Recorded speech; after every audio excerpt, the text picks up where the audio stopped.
Have you ever felt stuck and you didn't know how to get out of a situation? Well, some people feel stuck and they have absolutely no clue of what to do. And then there are people that are stuck and they already have a glimmer of an idea of what they should do, but they can't get themselves to act. Why is that? The reason is because of what we call arrogance. And it's not a person's fault. Let's go back to the beginning. Everybody is a product of what happened to the first man and woman. When the snake injected his venom into Adam and Chava, he put into them the belief that they could be like gods. And there's a part of us that also believes that we're God. God forbid. And we sometimes act in accordance with the belief that our own opinions should prevail. Even when they go opposite against the opinions of people that are greater than us, that are wiser than us, that are holier than us, even when they go against the opinions of the Torah, which come directly from our Creator. This arrogance that's built in, unfortunately, to us now, is not a reason for despair. There's a way that we can get out of it. There's a way that we can cleanse ourselves from arrogance and we can replace it with humility. And when we get to the point of humility, we get to the point of truth, then we're going to be able to receive Hashem's face, so to speak, the light of His face, and we'll be able to walk in that light and be able to act in accordance with the truth, in accordance with what's good for us and what's joyful, what's going to bring us to joy, satisfaction, success in our relationships, success in our lives in general. In order to begin, we need to be ready. We have to prepare ourselves. Let's prepare yourself right now, actually, to consider what it would be like to let go of some of the control that we try to maintain. To be able to let go and relinquish some of that control and begin to trust more in the one who created us. To accept that we're the creations and He is the Creator. That's the first rung of humility that we need to climb, on the ladder of humility that we need to ascend to. And that is that understanding of our smallness, understanding that we are but a tiny, minuscule particle compared to the vastness of Hashem. Let's just take it a step at a time. Consider, if you wish, with your eyes open or your eyes closed, how small you are, even compared to the Rocky Mountains or to the Atlantic Ocean. And just consider for a second the size of the Atlantic Ocean or the Pacific Ocean. Or imagine all the oceans and how small they are compared to the Earth, the entire planet Earth. And when you think about the size of the planet Earth compared to the solar system that we're in, it's really quite small, isn't it? When you think of our sun, which is just one small star, and you compare our sun to all of the other suns, the billions of other suns, it's really quite minuscule, isn't it? And when you consider the galaxy that we're in, which is the Milky Way galaxy, the vastness of it compared to yourself, and then take it further, that our galaxy is only one of billions and billions and billions of other galaxies that go on and on and on and on, and all of this just belongs to God. All of this is just a creation of God. And that the billions and billions and billions of galaxies that God has created is just a way of helping us to understand that everything that He's created physically in all of these galaxies is not even one tiny grain of sand on all the beaches in the world compared to Him. Can a person fathom the greatness, the vastness of Hashem? Can a person possibly think that he created himself? Can a person has to understand and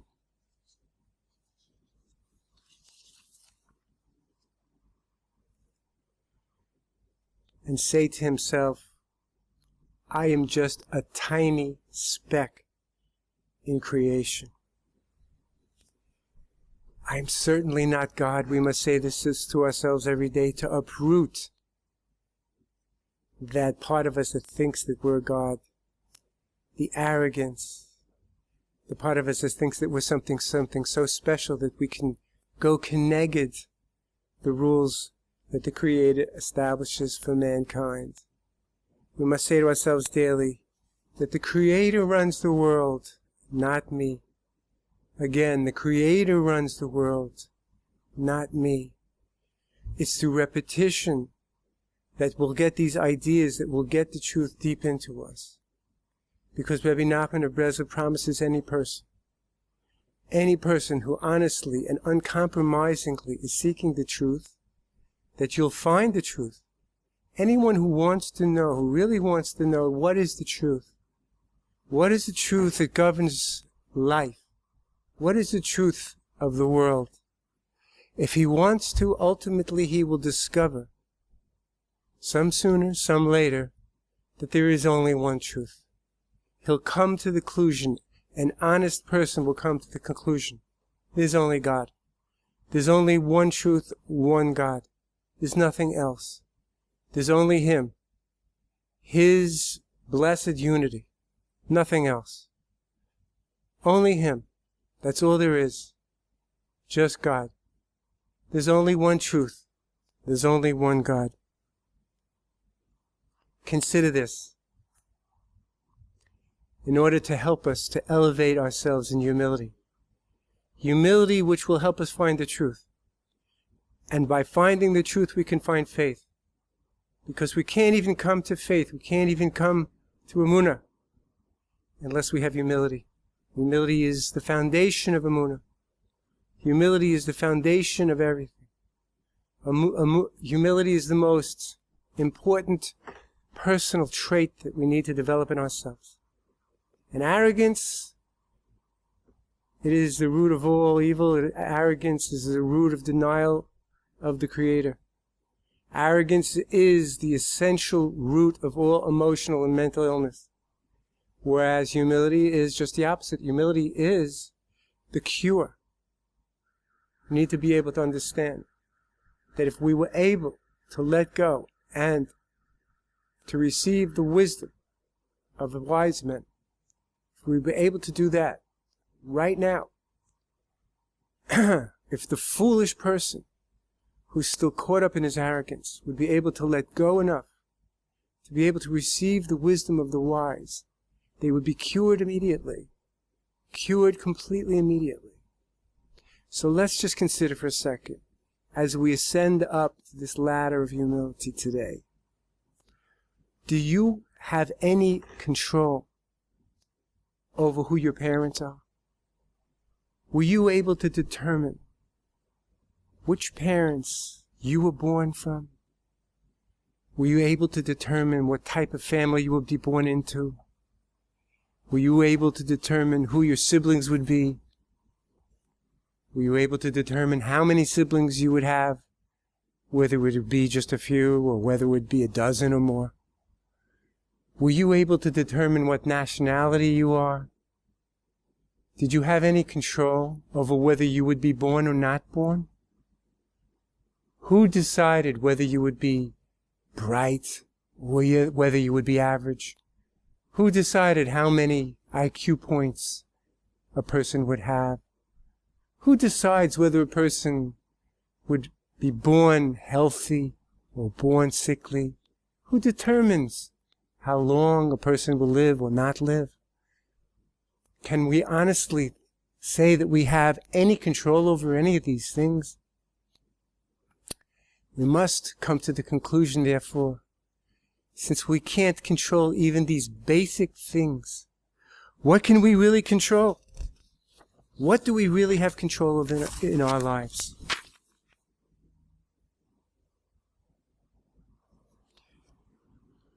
Consider a person who is very healthy and he takes good care of himself. Maybe you eat well and you exercise a lot and you're careful to not drink and you're careful to not smoke. And this person is healthy, and yet who can say that the healthiest person will not be, God forbid, stricken down with an incurable illness, all of a sudden taken from the world? Who can't say that a person who runs marathons one after another and is considered a paragon of health, with a strong heart, strong muscles, isn't all of a sudden taken down by a force greater than himself? And on the other hand, a person who is born weak and who isn't healthy and who unfortunately overeats and overdrinks and oversmokes, and this person lives long, long years. This person lives a long, long life. Who determines such things? And more. Only the Creator. We've all seen how the rich lose their money. The rich, the famous, the talented can all of a sudden be dispossessed. And people with very little intelligence, people with very little talent, people with very little perseverance make tons and tons of money overnight. Who can explain such things? These are the ideas that we need to internalize to be able to counteract and counterbalance the very, very deep arrogance that was put into us from the very beginning. It's not our fault that we have it, but it's our responsibility to uproot it. It's our responsibility to bring it to the surface and shatter it. Because if we don't, our lives can't be good. Our lives can't be successful. And our lives can never, ever be joyous. Who could thank God for everything that he experiences as we should, if he doesn't have a soul? Who could say, thank you, Hashem, if Hashem didn't give him a mouth, if Hashem didn't give him a vocal cord? Who could do anything? Any mitzvah in the Torah, if God didn't give us the ability to do so? If God didn't give you a sukkah, how could you build one? If he didn't give you a lulav and an esrog, how could you shake one? If God didn't give you a mezuzah to put on your house, how could you do it? Or tefillin to put on your arm, how could you wrap it on?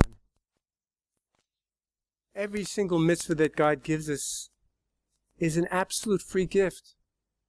And not only is it a free gift, but it's a free gift that he rewards you for. He gives you the gift, and he gives you the reward for using the gift that he gives you for free. We have to internalize ideas from the Torah and make that knowledge come down into our heart. We have to draw what we learn from the Torah first into our brains, and then for our brains down the longest journey from the brain to the heart. And only when we have the knowledge in our heart can we live according to that knowledge. And only when we have the knowledge in our heart will we be able to use that knowledge at the moment when we need it most. And a moment of test. A moment of challenge. A moment when you're not going to have time to think. You won't have time to think with your emunah if you don't have your emunah developed first.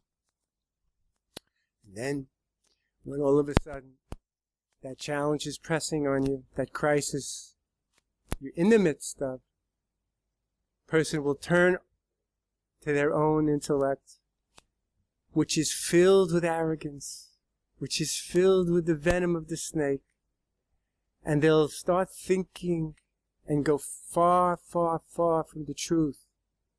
Far from the truth, and they'll fall deeper into the negativity, the negative emotions, frustration, anger, despair, worry, panic even.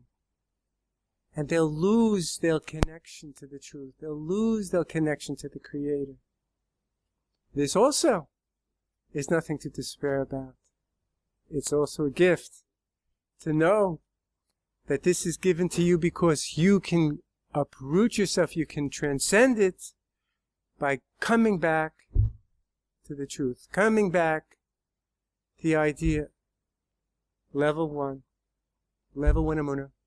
This is all coming from Hashem, and it's coming from my very best. Repeating that to ourselves every time it happens.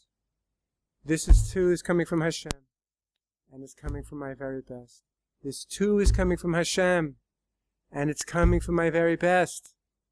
Again and again and again. How many times a person has to repeat it? This too, everything that's happening is coming from Hashem, and it's coming from our very best. There are verses from the Torah that we need to internalize.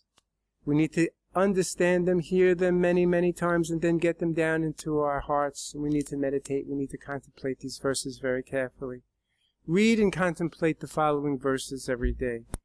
And you shall remember Hashem your God, for He has given you the strength to succeed.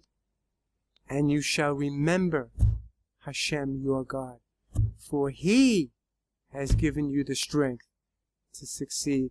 And you shall remember Hashem your God, for He has given you the strength to succeed.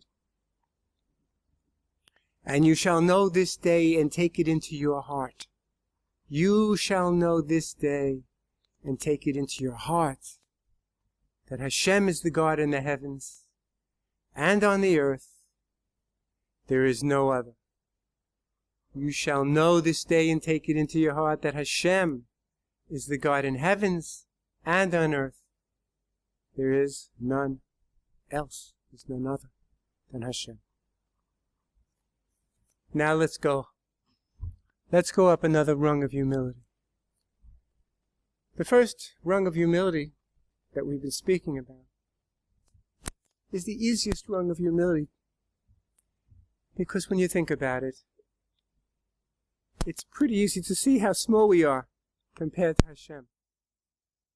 Compared to the Master of the world, any thinking person, any honest person can see that He's a mere speck in the overall vastness of Hashem that goes forever and ever, who has no beginning and who has no end, who was not created like a human being, who was never created, who always was, is and will be, who is the knowledge, the known, and the knower. Any thinking person can see how small He is compared to His Creator, compared to His Master. But how about compared to other people? Do you believe there are people in the world that are better than you, greater than you, wiser than you? Do you believe there are people in the world who are more knowledgeable than you, that are more holy than you? Do you believe that there are people like that? It's very hard for people to acknowledge. It's very hard for a lot of people to acknowledge that there are people who know better, who have opinions that are more based on truth than their own opinions. As we said in the beginning, there are people who absolutely can't accept that there are other people who have opinions that could help them, that could save them, that could deliver them from the darkness that they're living in, that could actually take them out instantly from the darkness that's surrounding them, that it's enveloping them, that's shrinking their very souls, that's darkening their very souls. And they circle around, and they're circling around for 20, 30, 40, 50, 60 years, 70 years, 80 years, Still circling around. Lost people. I spoke to a person yesterday who is circling. He's been circling for years and years, and he's circling, his spirals of his circles are getting lower and lower as the years continue. He's still a young person, but he's circling lower and lower. And for the last year of his life, he's been homebound, circling. His circle is getting smaller. It's now confined to one room almost exclusively, spending almost all his time in one room. And there is this little part of him that knows, this glimmer of truth that's still left, this truth, this glimmer of spiritual awareness that he still has, that he's really stuck. That he's really losing this fight against the darkness that's surrounding him. And that he really needs to accept the lifeline that's being thrown to him. He needs to accept this life preserver that the people who care about him most are throwing to him, his loved ones who want to save him. Offering him a way out, a way to connect to spiritual guides that could help him. Spiritual guides that could take him out quickly. Very quickly. Especially now, at this time of year, as we begin Chodesh Elul today, the first day, second day really, but beginning of the last 30 days before Rosh Hashanah. Such a time of Eis Ratzon, such a time of auspicious opportunity, spiritually. And still can't take that lifesaver that is, it's right here in front of him. Wow. What's happening with such people? People that are spending hours and hours, good people, good souls, praying 6 hours a day, more than 6 hours a day, but their prayers are going to just taking them deeper and deeper into the muck, deeper and deeper into the quicksand. Because they're under the delusion, they're under the arrogant delusion that their prayers are saving their siblings, their prayers are saving the world, their prayers are saving everybody. It's such a delusion. It's such a delusion that if a person is not moving forward in life, not growing in life, not going out at an age that's appropriate, and starting to make a living, not starting a career, not starting a family, just sinking. It's such arrogance, and it's such illness, it's such sickness to think that he's saving anybody if he can't save himself. A person can only give to others what he himself has. A person can only give what he is living himself. So you ask such a person, doesn't it make sense to you that you can't give to others what you don't have? And darkness makes him unable to answer such a question. He can't answer the question. It takes him in all kinds of circuitous paths and convoluted ways of thinking and delusional ways of thinking. So what can we do? We have to understand that for such a person, the problem is that he can't see that other people can take him out. The second rung of humility is the essential rung for a person to be able to be cured from emotional problems. It's the essential rung for a person who needs to be able to be cured and to be freed from emotional illness, of all kinds. Because without the ability to be able to let go and accept help, to make himself an open window through which the sun can come and shine into him, he's only going to go deeper and deeper down. What is it that a person needs to do? He needs to be able to say, with truthful words, words of truth. I'm stuck. I can't move. The truth is, I don't know what to do. I don't know who to turn to. I'm full of distrust. I can't trust anybody. I can't trust my parents. I can't trust spiritual advisors. I can't trust anyone. I can't trust my rabbi even. A person gets to that point of truth, he's already going to see light. As soon as he says those words of truth, he has Hashem, because Hashem is truth. As soon as a person is honest, he has Hashem's light. Hashem Uri V'Yishi, Hashem's light becomes his light and his salvation. As soon as a person is honest, and as soon as a person says, I'm stuck, I'm finished, I don't know where to go, I've painted myself into a corner, I've boxed myself in, I can't move, I can't budge,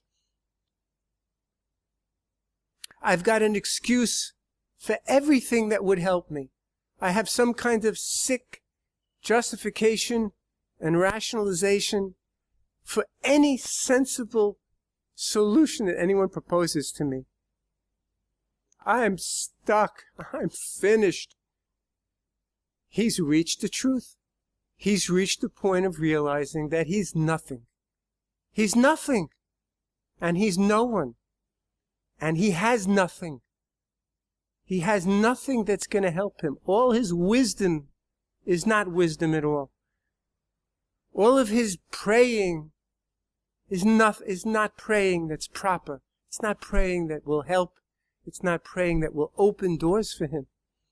He realizes he is nothing and he has nothing without the Creator. Now he's on a level. Now he's on a level. Now he can start to feel life coming into his body.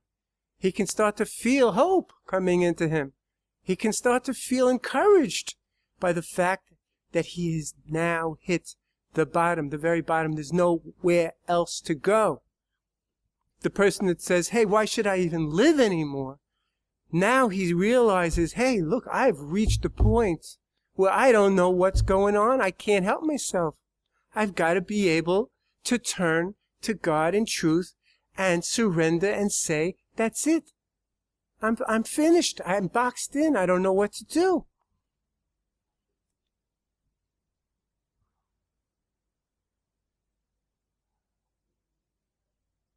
A person who is ready to submit, who is ready to let go, and realizes that he needs guidance from other people, is a person who will get life very soon, very quickly. He'll get life.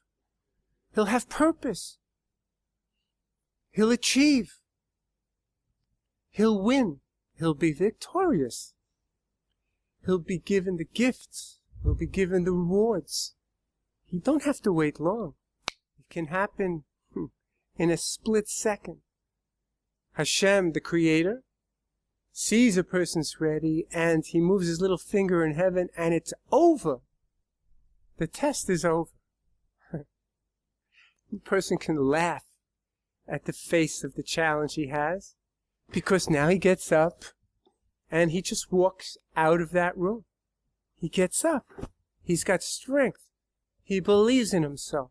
He believes in himself and he believes in the one who created him, and he walks out of that room without anxiety, without fear. He walks himself out of the room. He walks out of the house. He walks with his head up high, down to the corner. Hey, look at me. I'm walking. I'm walking down the street, just like anyone else. He walks to the corner, and he can get into a car, and he can drive. And he says, wow, look at that. Hashem, Uri V'Yishi, I can drive a car. Wow, I'm driving again. And he can go to the airport, and he can buy a ticket, and he get on a plane. And then he can say, wow, look at me. I'm flying on a plane. I'm alive. I believe in myself again. I believe in the one who created me. I'm flying, and he lands. And he lands safely here in the Holy Land, of the plane. And he's in the Holy Land. And he feels so alive. And he feels like a new creation, and he is a new creation. And he comes.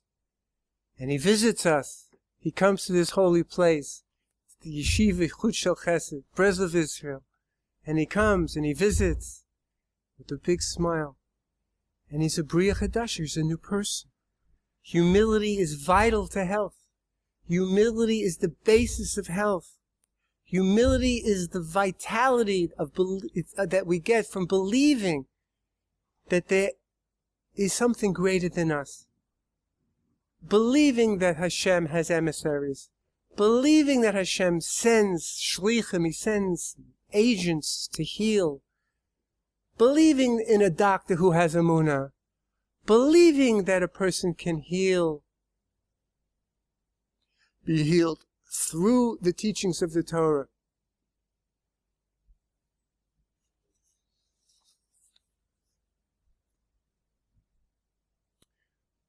Would you give advice to a brain surgeon? You know? Would a car mechanic give advice to a brain surgeon and tell him how to perform the surgery on him? And what about the brain surgeon? He's got all of that knowledge about the brain, neurology, surgery. But does he know how to fix a car? Would he fix his own car? Or would he bring his car to the mechanic and humble himself before the mechanic?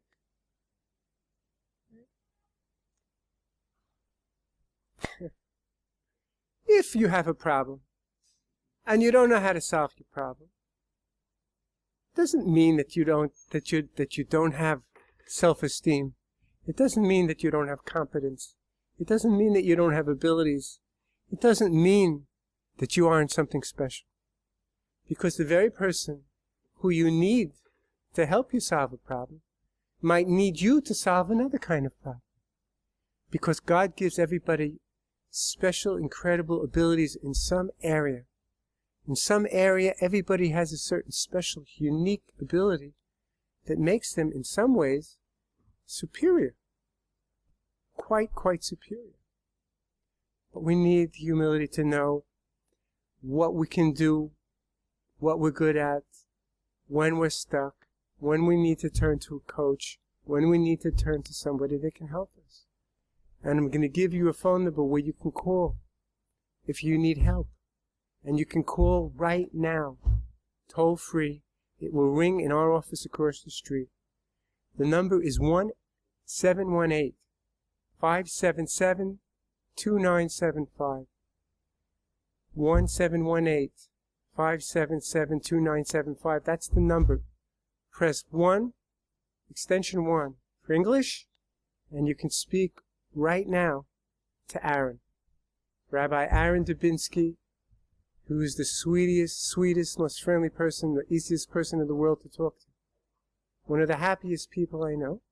You can speak to Rabbi Aaron right now and tell him what's going on. And ask his suggestion. What do you need? Maybe he'll tell you need a book. Maybe he'll tell you need a CD. Maybe he'll tell you need a consultation. Speak to Rabbi Aaron and open up and tell him what's on your heart. Tell him what's pressing on you. He has time. He'll listen. He'll listen to you like you're the only person in the world and give you all the attention that you deserve. Again, that phone number is 718-577-2975. You can call from anywhere in the world. Call now or until 11 p.m. tonight Israel time. And Rabbi Aaron will take your call and listen to what you have to say to help you meet your needs in any way that we can.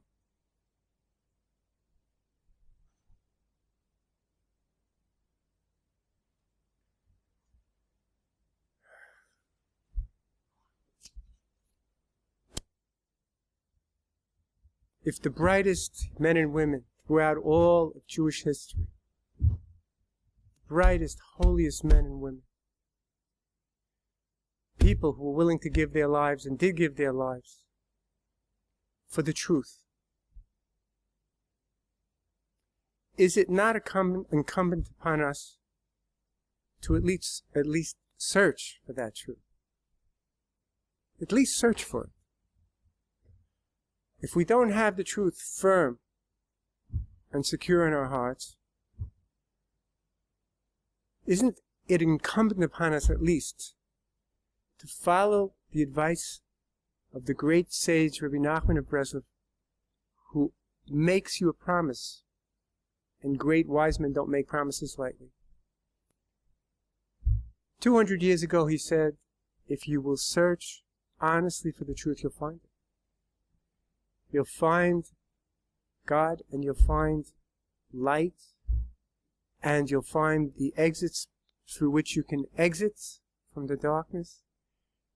The openings will come, and you'll be able to jump through them into a beautiful new life, into a life of joy and appreciation and gratitude every second of your life. Can you imagine what it would feel like to feel grateful and humble all the time? With every breath, every second, every moment of your life, to feel pulsating with joy and appreciation and gratitude for all of the wonderful blessings that you have, and be able to see those blessings and be able to breathe with those blessings and be able to move forward in action and behavior to do the things that you want to do with your life, to accomplish the things that you want to do, to feel as though you're not wasting time, to feel as though you have the energy to do everything you want to do all day long, to feel that you're so full of passion and energy for life that you don't even want to sleep. You don't even want to sleep at night. Wouldn't you like to have that experience of really needing very little sleep and needing very little to eat, because your life is so full and rich and joyous all the time, even in the midst of unknowns, even when you're not sure, God forbid, where you're going to get the money that you need to pay your bills, even when you're not sure where your next meal's coming from, or where your kids are going to go to school. You're not sure about a health issue, or you're not sure about a legal issue, or you're not sure about a social issue. Even when you're not sure, even when you don't know yet how things are going to get resolved, to be able to have that deep-seated faith that they're going to be resolved. Even when, as King David said, the proverbial sword is on your throat, to be able to know that there is a God and that there is a Yeshua, there is a deliverance, and that you don't have to be afraid. Wouldn't you like to be able to transverse this life, which we're told is a narrow bridge, and not be afraid? To be able to cross the bridge, to be able to walk with courage and integrity, even though you don't know, even though you're not guaranteed to know the results of your efforts. Wouldn't you like that? Of course you would. Everybody wants to have a good life. Everybody wants to feel light, to be in the light instead of to be in the darkness. We can't get it unless we have humility. We can't get it unless we're willing to put our own brains on the side and be able to open ourselves up to have somebody else shine his light into us. That's how we get it, right? We're told that we can't get truth unless we go to the Gedolim, unless we go to the great Tzaddikim. They have truth. They're the ones. Now, some people might tell you, well, today there are no real tzaddikim. There are people that know a lot of Torah.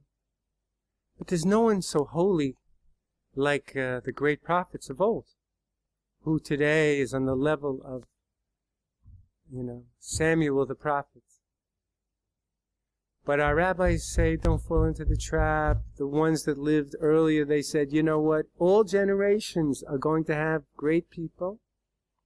And in your generation, don't make the mistake of saying, oh, the people who live today in our generation are not as great as the ones that lived before.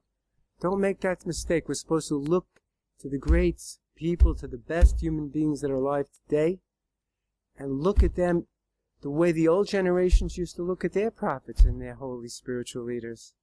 We're supposed to look at them with awe and with respect. And we're supposed to attach ourselves to them and to their teachings. And by attaching ourselves to their teachings, learning their teachings, internalizing their teachings, you too will have a wonderful life. You'll be able to have the greatest happiness in the world, which is to be able to smile and feel calm and feel happy and feel secure, even while you're in the midst of very trying situations, very difficult tribulations. You'll still be able to be happy with your life, with your lot, with whatever it is that God is giving you right now. What greater, more powerful happiness is there than that? There is none. There is no greater happiness than earning the happiness, earning that happy state by having Amunah, by developing Amunah, from finding humility, finding truth, finding faith, and then living with faith in a way where whatever happens to you, you can smile and say, this is for the best. Whatever you want, Hashem. Whatever you want, God. Whatever you want. You accept. You accept it. And you look for the good in it. And you learn to look ultimately for the message that God sends you in that problem. You look for the message. What does it mean? What's the hidden gift? What's the positive intention that God is giving you with this problem, with this trouble? It could be that He just wants to elevate you. He wants to see that you're going to smile, accept it, even if it's anguish, even if it's painful. He wants to see that you're going to accept it and you're going to go through it like a mensch, and He's going to then elevate you to the next level. Or maybe He wants you to see in that problem that He's telling you there's something you have to fix. Okay, there's something you have to fix. So you see a problem with one of your children, and you learn that your child is a mirror. You get that Torah knowledge, and then you internalize that Torah knowledge, and you realize your child is a mirror, or your spouse is a mirror, and you see that the problem that you see that is in your spouse or in your child is your problem, and you get the message and you fix the problem, which means you do penitence, maybe. You have to do penitence. You have to say, you're sorry for that problem. Or maybe you have to make amends with somebody else if you hurt somebody else. But whatever it is that you do, you fix it, and then the problem is gone. Then the problem is gone. And you lift up, you go to another level. Hashem takes you up, higher and higher. You go up higher and higher. Now you'll be able to not only makabel from Hashem, you're able to take in from Hashem, you're able to take in from great people. You're able to take in from great people and from Torah learnings, from Torah teachings. And once you start doing that, now you're going to be able to reach the third rung, which is that you can take in even from people that are on your level. You're going to be able to learn from people that are on your intellectual and spiritual level. You'll be able to accept and see that in certain areas they can help you. And you can go for advice, and you can let go of your pride, let go of your ego. Maybe you're not so good at a certain thing. Somebody else is better with technology. He can fix your computer. He can fix your car. Maybe you have to admit, okay, you need somebody to help translate it for you. It's a different language. You need somebody to help you understand something.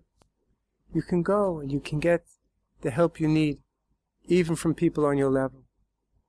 And you keep doing this and growing and have more light and more success, you'll be able to even learn from people that are below you.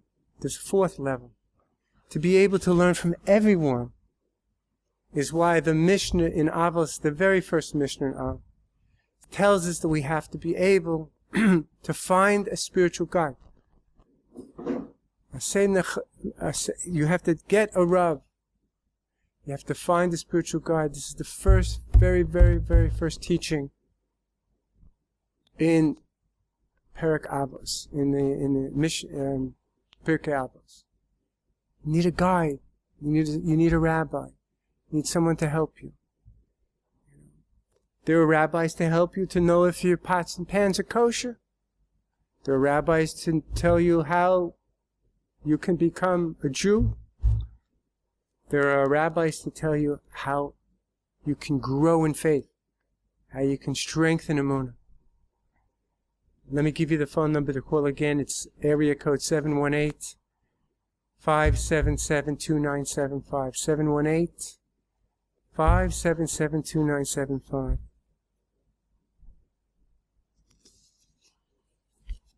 If you want to grow in faith, you must first grow in humility. In order to grow in humility, you have to pray a lot. You have to ask God to give it to you. Because it's not in our hands to achieve any of this without Him. It is in our hands to ask for it. It is in our hands to pray for it. It certainly is in our hands to desire it. Nobody is going to be penalized in any way when we go to the next world if we didn't achieve anything, because all the achievements are up to God. A person can go to heaven and get all the rewards. He can get the highest, most loftiest level of heaven, even if he absolutely achieves nothing in this world. But they will ask a person who goes to heaven and didn't achieve anything, did you desire to achieve it? How hard did you want it? How hard did you pray for it? How much ratzon did you have? Why didn't you, from the depths of your heart, beg Hashem for His mercy and appeal to Hashem's limitless compassion to help you? Why didn't you shed your ego and get down on the floor like King David did and beg Hashem? Why didn't you? Why didn't you humble yourself? If the king of Israel, if King David himself could throw off his robes and get down on the ground like a pauper, like a beggar, and humble himself and pray to God, how come we didn't do that? That they will ask. So let's start today, Rosh Chodesh Elul, and beg, like the Shulchan Aruch tells us we should, like the Jewish code of law tells us that we should pray, the proper way to pray, with humility, like beggars, like we have nothing, like we're standing in the doorway and we're begging for free gift, and start begging, and pick 3 people this week, people who you resented, people who you're competitive with, people who you don't get along with, and imagine yourself giving in to their opinions, giving in to someone else, making peace, because you know what? There's no peace in the world without humility. There's no peace in the world without humility. Without humility, there's only controversy. There's only machlokas.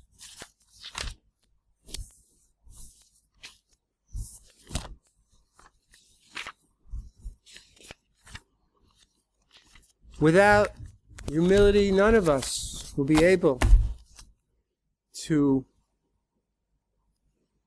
reach our mission in life, to fulfill our mission in life. A person with humility is loved by everybody, because a person with humility is open to the opinions of other people.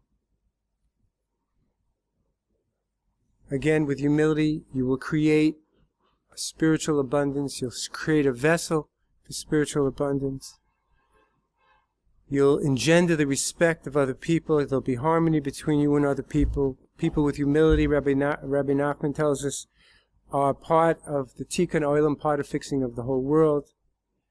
Humility is the root of all well-being, and we should all be zeicha to acquire it, to start working on it, and in that merit, move closer and closer through this month to the day of judgment.